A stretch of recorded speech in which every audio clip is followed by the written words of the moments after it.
नमस्कार दोस्तों, इस वीडियो में हम कंप्यूटर के 25 क्वेश्चन देखने वाले हैं। ऐसे इम्पॉर्टेंट क्वेश्चंस जो कि आने वाले हमारे जो भी बीपीएससी के अपकमिंग एग्ज़ाम्स हैं उसमें पूछे जा सकते हैं।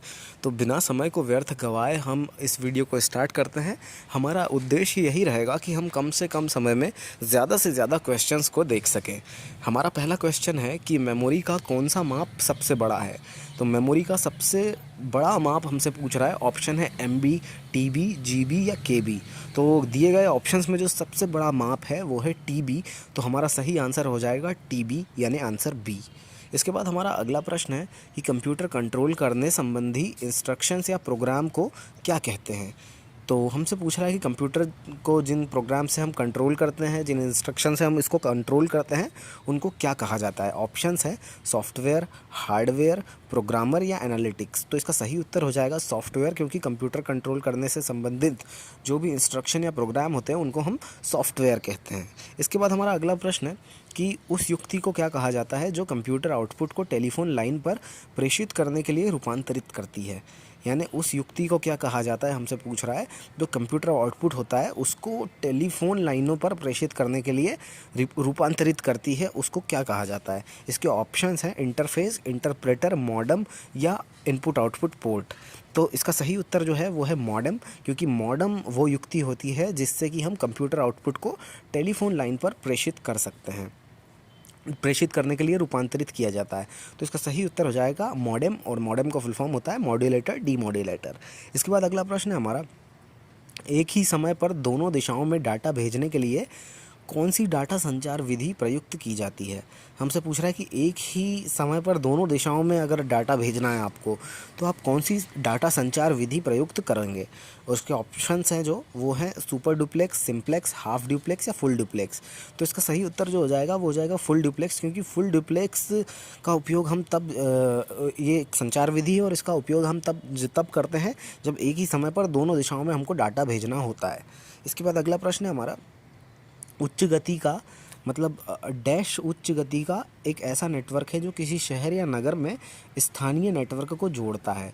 हमसे पूछ रहा है कि उच्च गति का एक ऐसा नेटवर्क हमको बताना है जो कि शहर या किसी भी कोई भी नगर होता है उसमें स्थानीय नेटवर्क को जोड़ता है। इसके ऑप्शन है लैन, मैन, वैन और टैन। तो इसका सही उत्तर जो है वो है लोकल एरिया नेटवर्क, यानी लैन। तो इसका सही उत्तर हो जाएगा ALAN, लैन। इसके बाद अगला प्रश्न है हमारा, MS वर्ड डॉक्यूमेंट में दूसरे लाइन में जाने के लिए किस कुंजी का प्रयोग होता है। हमसे पूछ रहा है कि अगर हमको MS वर्ड डॉक्यूमेंट जो है उसमें अब दूसरी लाइन में जाना है तो आप किस कुंजी का उपयोग करेंगे। इसके ऑप्शंस हैं इंटर की, एस्केप की, शिफ्ट की और रिटर्न की। तो जब भी अगर आपको दूसरी लाइन में जाना है तो आप एंटर बटन दबाते हैं, तो इसका सही उत्तर हो जाएगा एंटर की, क्योंकि MS वर्ड डॉक्यूमेंट में दूसरी लाइन में जाने के लिए हम एंटर की का उपयोग करते हैं। तो इसका सही उत्तर हो जाएगा ऑप्शन ए, यानी एंटर की।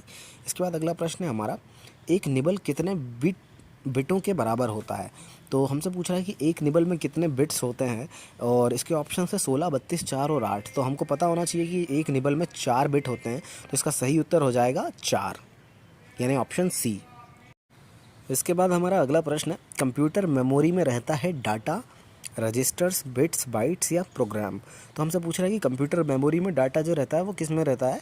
तो कंप्यूटर मेमोरी में क्या रहता है, तो डाटा प्रोग्राम जो है ये कंप्यूटर मेमोरी में रहता है। तो इसका सही आंसर हो जाएगा डी, यानी डेटा प्रोग्राम। इसके बाद हमारा अगला प्रश्न है, कंप्यूटर में अधिकांश प्रोसेसिंग जो होती है वो डैश में होती है, किस में होती है पूछ रहा है। ऑप्शन है मेमोरी, रैम, CPU या मदरबोर्ड। तो जो प्रोसेसिंग होती है ये हमारी CPU में होती है, क्योंकि CPU का फुल फॉर्म होता है सेंट्रल प्रोसेसिंग यूनिट। तो प्रोसेसिंग जो होगी वो हमारी CPU में होंगी। तो अधिकांश जो प्रोसेसिंग होती है वो CPU में होती है। तो सही उत्तर इसका आंसर हो जाएगा ऑप्शन सी, यानी CPU। इसके बाद अगला प्रश्न है हमारा, कंप्यूटर के संदर्भ में सॉफ्टवेयर का क्या अर्थ है। हमसे पूछ रहा है कि सॉफ्टवेयर का अर्थ क्या होता है, हमसे ये पूछ रहा है। इसके ऑप्शन से floppy disk, computer program, computer circuitry या ह्यूमन ब्रेन। तो अगर सॉफ्टवेयर पूछ रहा है तो कंप्यूटर प्रोग्राम्स जो रहते हैं ये सॉफ्टवेयर सॉफ्टवेयर होते हैं, तो इसका सही उत्तर हो जाएगा ऑप्शन बी यानी कंप्यूटर प्रोग्राम्स। इसके बाद अगला प्रश्न है हमारा, निम्नलिखित में से कौन सा स्टोरेज माध्यम नहीं है। हमसे पूछ रहा है कि कौन सा स्टोरेज माध्यम नहीं है, यानी किसमें हम डेटा को स्टोर नहीं कर सकते। इसके ऑप्शन है hard disk, flash drive, DVD और कीबोर्ड। तो हार्ड डिस्क और फ्लैश ड्राइव और डीवीडी जो है इसमें हम डेटा को स्टोर कर सकते हैं, लेकिन कीबोर्ड में कोई भी तरह का डेटा हम स्टोर नहीं कर सकते। तो इसका सही उत्तर हो जाएगा ऑप्शन डी यानी कीबोर्ड। इसके बाद अगला प्रश्न है हमारा, लोकल एरिया नेटवर्क में निम्न में से किस मंद का प्रयोग नहीं किया जाता है। हमसे पूछ रहा है लैन में किस मंद का प्रयोग नहीं करते हैं। ऑप्शन है कंप्यूटर, मॉडेम, इंटरफेस, कोड या केबल। तो हम जब भी लोकल एरिया नेटवर्क बनाते हैं तो उसमें हमको मॉडेम की ज़रूरत नहीं पड़ती है। तो इसका सही उत्तर हो जाएगा ऑप्शन बी यानी मॉडेम। इसके बाद अगला प्रश्न है हमारा, कंप्यूटर के डेटा का सीपीयू से परिधि यंत्रों का अंतरण किसके माध्यम से प्राप्त किया जाता है। मतलब कंप्यूटर के डेटा जो भी रहता है उसका सीपीयू से परिधि यंत्रों का जो अंतरण होता है वो किसके माध्यम से प्राप्त कर सकते हैं हम। इसके ऑप्शंस हैं मॉडेम, कंप्यूटर पोर्ट्स, इंटरफेस या बफर मेमोरी। तो इसका सही उत्तर हो जाएगा कंप्यूटर पोर्ट्स, क्योंकि कंप्यूटर पोर्ट्स की मदद से हम कंप्यूटर के डेटा का सीपीयू से परिधि यंत्रों को अंतरण हम कंप्यूटर पोर्ट्स के माध्यम से प्राप्त कर सकते हैं। इसके बाद अगला प्रश्न है हमारा, कंप्यूटर पर आरोपित ज़्यादातर त्रुटियां किस कारण होती है। हमसे पूछ रहा है कि मैक्सिमम जो एरर्स होती हैं कंप्यूटर पर वो किसके कारण होती है। इसके ऑप्शंस हैं क्रमादेश त्रुटि, हार्डवेयर की विफलता, मीडिया में दोष या डेटा प्रविष्टि में त्रुटि। तो इसका सही उत्तर है कि ज़्यादातर जो त्रुटि होती है वो डेटा प्रविष्टि में जो त्रुटियां होती है उसके कारण से ज़्यादातर त्रुटियां होती है। तो इसका सही उत्तर हो जाएगा हमारा डेटा प्रविष्टि में त्रुटि। इसके बाद हमारा अगला प्रश्न है कि यह कंप्यूटर का वह कौन सा भाग है जिसे कोई छू नहीं सकता। तो जिसको छू नहीं सकते हमसे ये वो भाग पूछ रहा है। ऑप्शन है हार्डवेयर, सॉफ्टवेयर, प्रिंटर और स्कैनर। तो जो भी हार्डवेयर होते हैं उनको हम छू सकते हैं, प्रिंटर जो होता है उसको भी छू सकते हैं, स्कैनर को भी छू सकते हैं, लेकिन जो सॉफ्टवेयर्स होते हैं उनको हम छू नहीं सकते। तो इसका हमारा सही उत्तर हो जाएगा ऑप्शन बी यानी सॉफ्टवेयर। इसके बाद हमारा अगला प्रश्न है कि अनेक घरेलू उपकरणों में निर्मित छोटे और सस्ते कंप्यूटर किस प्रकार के होते हैं। तो जो घरेलू उपकरण में हम निर्मित करते हैं जो छोटे और सस्ते कंप्यूटर होते हैं वो किस तरह के कंप्यूटर होते हैं हमसे पूछ रहा है। ऑप्शन है main frame, mini computer, micro computer या इनमें से कोई नहीं। तो हम जो घर में जो छोटे घरेलू जो सस्ते कंप्यूटर होते हैं वो होते हैं उनको बोला जाता है माइक्रो कंप्यूटर। तो इसका सही उत्तर हो जाएगा माइक्रो कंप्यूटर। इसके बाद अगला प्रश्न है हमारा, प्रोलॉग भाषा विकसित कब हुई थी। तो हमसे सन पूछ रहा है कि प्रोलॉग भाषा जो हुई थी उसका सन मतलब वो किस सन में विकसित हुई थी। इसके ऑप्शन है 1972, 1970, 1975 या 1973। तो इसका सही उत्तर जो है वो है 1972, क्योंकि 1972 में प्रोलॉग भाषा विकसित हुई थी। इसके बाद अगला प्रश्न है हमारा, निम्नलिखित में से कौन सा सर्च इंजन नहीं है। सर्च इंजन कौन सा नहीं है हमसे पूछ रहा है। ऑप्शन है गूगल, एल्टाविस्टा, साइंस डायरेक्ट और ऑर्कुट। तो जो साइंस डायरेक्ट है ये सर्च इंजन नहीं है, बाकी गूगल, एल्टाविस्टा, ऑर्कुट जो है ये सारे सर्च इंजन है। यानी अगर हमको कुछ भी सर्च करना है तो हम इन पे जाके सर्च कर सकते हैं, लेकिन साइंस डायरेक्ट जो है ये कोई सर्च इंजन का नाम नहीं है। इसके बाद अगला प्रश्न है हमारा, निम्नलिखित में से कौन सा हार्डवेयर नहीं है। हमसे पूछ रहा है कि इसमें से कौन सा हार्डवेयर नहीं है। ऑप्शन है प्रोसेसर, प्रिंटर, माउस और जावा। तो हमारा जो सही उत्तर हो जाएगा वो हो जाएगा जावा, क्योंकि जावा कोई एक हार्डवेयर नहीं है बल्कि एक लैंग्वेज है। तो इसका सही उत्तर हो जाएगा जावा, क्योंकि जावा एक हार्डवेयर नहीं है। इसके बाद अगला प्रश्न है हमारा, ईमेल पते के दो भाग कौन कौन से होते हैं। हमसे पूछ रहा है जो ईमेल का पता होता है उसके दो भाग कौन कौन से होते हैं।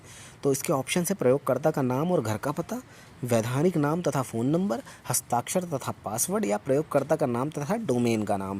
तो इसका सही उत्तर जो हो जाएगा वो हो जाएगा ऑप्शन डी यानी प्रयोगकर्ता तथा डोमेन का नाम। यानी जैसे कि हमारा कोई भी ईमेल होता है, जैसे कि मान लो आपका नाम अरविंद कुमार है तो आप ईमेल रख लेंगे अपना arvindkumar@gmail.com। तो यहाँ पे अरविंद कुमार जो है ये आपका प्रयोगकर्ता का नाम हो जाएगा और @gmail.com जो है ये हमारा डोमेन हो जाएगा। तो इसका सही उत्तर हो जाएगा प्रयोगकर्ता का नाम तथा डोमेन का नाम। इसके बाद अगला प्रश्न है हमारा, ब्लॉग शब्द दो शब्दों का संयोजन है।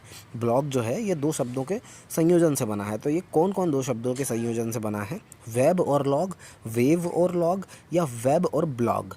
तो या इनमें से कोई नहीं। तो इसका सही उत्तर जो है वो हो जाएगा वेब और लॉग। मतलब वेब और लॉग को मिला के हम ब्लॉग बोलते हैं। तो इसका सही उत्तर हो जाएगा वेब और लॉग यानी ऑप्शन ए।